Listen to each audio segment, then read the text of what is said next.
mga lead na raw ang NBI kaugnay sa pagdukot sa negosyanteng si Alan Fajardo sa Laguna. Sinusuri na rin ang kanyang sasakyan bilang bahagi ng investigasyon. Narito ang report ni John Consulta.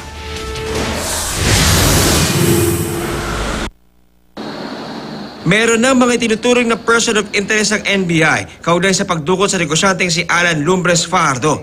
Ayon sa NBI, may mga nakausap na silang mga saksi na nagbigay ng detalye sa nangyaring pagdukot. May ka-meeting daw dapat si Fajardo sa restaurant kung saan siya dinukot pero hindi raw ito dumating. Pero maaring may nakuna ng CCTV na nagsilbing spotter ng dumukot sa negosyante. Mag-aalas 8 ng gabi noong April 3 nang pwersahang kunin ng mga armadong lalaki si Fajardo sa isang restaurant sa Santa Rosa, Laguna. Meron kaming mga leads na nakuha, pero as of now, hindi muna kami magbibigay ng any information para hindi ma-prejudice ang aming investigation. Malaki ang maitutulong ng CCTV copy.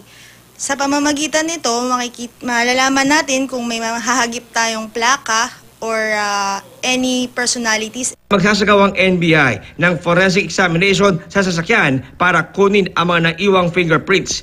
Tuloy ang parallel investigation ng Laguna PNP. Iniimbestigahan ang motibo sa pagdukot kay Fajardo. We are appealing to the public na in case may info po sila, feel free to approach yung Santa Rosa Police Station or the Laguna Police Provincial Office for the information regarding the disappearance or abduction of Mr. Alan Fajardo.